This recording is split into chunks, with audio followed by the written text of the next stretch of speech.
যদি বলি আজকের মুসলিম বিশ্বের বিভক্তি শুরু 101 বছর আগে হয়েছিল, যেখানে একদিন ছিল একতার খিলাফত, আজ সেখানে শুধুই ইতিহাসের কান্না। 1924 সালের 3 মার্চ তুরস্কের মোস্তফা কামাল আতাতুর্কের নেতৃত্বে মুসলিম বিশ্বের এক ঐতিহাসিক পরিবর্তন ঘটে, আর সেই পরিবর্তনই হলো উসমানীয় সাম্রাজ্য বা খিলাফত ব্যবস্থার বিলুপ্তি। এই বছর খিলাফত পতনের 101 বছর হয়েছে, তাই আজকের ভিডিওতে থাকছে খিলাফত পতনের কারণ, তার পরবর্তী প্রভাব এবং আজকের মুসলিম বিশ্বের পরিস্থিতি। সেই সাথে খিলাফত পুনরুদ্ধারের প্রশ্ন আজও কতটা প্রাসঙ্গিক তা নিয়ে আলোচনা থাকছে আজকের এই ভিডিওতে। চলুন শুরু করা যাক খিলাফত কি এবং তার পতনটা কিভাবে হয়েছিল সেটা দিয়ে। খিলাফত হলো ইসলামী শাসন ব্যবস্থা যা প্রাথমিকভাবে মুসলিম বিশ্বে খলিফা নামের এক নেতার মাধ্যমে পরিচালিত হতো। 1517 সাল থেকে ওসমানীয় সাম্রাজ্যের মাধ্যমে এটি দীর্ঘ সময় ধরে কার্যকর ছিল, যা 1924 সালে বিলুপ্ত হয়। তবে এই পতন ঘটে কিভাবে? খিলাফত পতনের পিছনে বেশ কিছু উল্লেখযোগ্য কারণ আছে। প্রথমত, প্রথম বিশ্বযুদ্ধের পর ওসমানীয় সাম্রাজ্য ক্ষতিগ্রস্ত হয়। প্রথম বিশ্বযুদ্ধে এই ওসমানীয় সাম্রাজ্য মিত্রশক্তি তথা ব্রিটেন, ফ্রান্স, রাশিয়ার বিরুদ্ধে অবস্থান নিয়েছিল এবং যুদ্ধের শেষে পরাজিত হয়, যার ফলে সাম্রাজ্যের বিভিন্ন গুরুত্বপূর্ণ অঞ্চল যেমন দামেস্ক ও জেরুজালেম সহ পুরো আরব অঞ্চল এবং অন্যান্য পশ্চিমা ভূখণ্ড এই মিত্রশক্তির হাতে চলে যায়। যুদ্ধের পর তুরস্কের রাজনৈতিক দুর্বলতা, সামরিক পরাজয় এবং অর্থনৈতিক বিপর্যয় দেখা দেয়।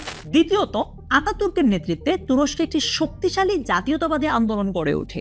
1922 সালের 1 নভেম্বর তুরস্কের গ্র্যান্ড ন্যাশনাল অ্যাসেম্বলি বা যেটাকে তুরস্কের পার্লামেন্ট বলা হয়, তারা উসমানী সালতানাত বিলুপ্ত ঘোষণা করে।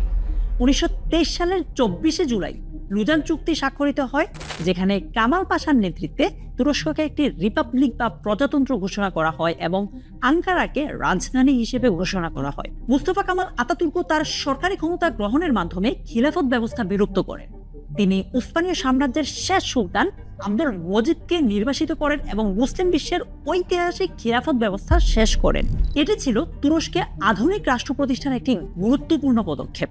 মুস্তফা কামাল আতাতুর্ক মজিদের পদ অপসারণ করেছিলেন কারণ তিনি তুরস্কে একটি আধুনিক সেকুলার রাষ্ট্র প্রতিষ্ঠা করতে চেয়েছিলেন। তার উদ্দেশ্য ছিল তুরস্ককে ইসলামী শাসন থেকে পৃথক করে একটি আধুনিক ও প্রগতিশীল জাতি হিসেবে গড়ে তোলা। আতাতুর্ক বিশ্বাস করতেন যে ধর্ম এবং রাষ্ট্রকে আলাদা করা উচিত, যাতে তুরস্কে আধুনিক পশ্চিমা চিন্তা, আইন এবং শিক্ষা ব্যবস্থার উন্নতি সম্ভব হয়। এখন প্রশ্ন দাঁড়ায়, খিলাফত পতনের প্রভাবটা আসলে তাহলে কি ছিল? খিলাফতের পতন মুসলিম বিশ্বের জন্য এক নতুন যাত্রার সূচনা ছিল। খিলাফত বিলুপ্তি হলে ওসমানীয় সাম্রাজ্যের অধীন বলকান ও মধ্যপ্রাচ্যের সাবেক অংশগুলো 49টি স্বাধীন রাষ্ট্রে আত্মপ্রকাশ করে।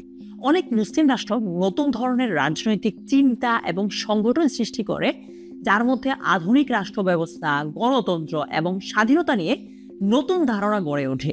তবে খেলাফত ব্যবস্থা বিলুপ্তির প্রতিবাদে তৎকালীন ভারতবর্ষে মুসলিমরা বিশাল আন্দোলন গড়ে তোলে, যা খেলাফত আন্দোলন বা খেলাফত মুভমেন্ট নামে পরিচিত। এই আন্দোলনে কংগ্রেস নেতা মহাত্মা গান্ধীও অংশ নিয়েছিলেন। এই আন্দোলনের প্রভাব ছিল বিশ্বব্যাপী, কারণ ব্রিটিশ সাম্রাজ্য তখন ভারতীয় উপমহাদেশের উপর শাসন করছিল এবং ব্রিটিশদের বিরোধিতায় মুসলিমরা একত্রিত হয়ে এই আন্দোলন চালিয়েছিল। এখন আসি সবচেয়ে গুরুত্বপূর্ণ একটা আলোচনায়, যে বর্তমান প্রেক্ষাপটে খিলাফত পুনরুদ্ধারের প্রশ্ন আসলে কতটা প্রাসঙ্গিক। বেশ কিছু মুসলিম চিন্তাবিদ এবং রাজনীতিবিদ খিলাফত ব্যবস্থার পুনরুদ্ধারের কথা কিন্তু বলেছেন। এই খিলাফত পুনরুদ্ধারের প্রশ্ন মুসলিম বিশ্বের কিছু অংশে প্রাসঙ্গিক থাকতে পারে, বিশেষ করে ইসলামী রাজনৈতিক আন্দোলনগুলোর মধ্যে। তবে অধিকাংশ মুসলিম দেশ এখন আধুনিক রাষ্ট্র ব্যবস্থার দিকে অগ্রসর হচ্ছেন, যেখানে ধর্ম ও রাজনীতি আলাদা থাকে। কেউ কেউ মনে করেন এই খিলাফত ব্যবস্থা আর বর্তমান যে রাজনৈতিক বাস্তবতা আছে সেটার সাথে মিলে না, বিশেষ করে আন্তর্জাতিক সম্পর্ক, বৈশ্বিক অর্থনীতি এবং আধুনিক সমাজের চাহিদার প্রেক্ষিতে।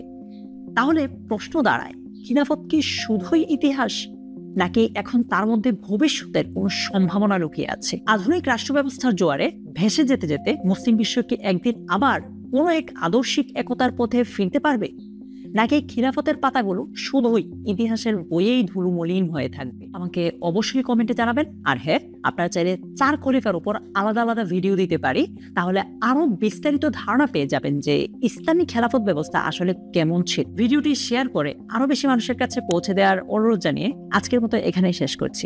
আল্লাহ হাফিজ।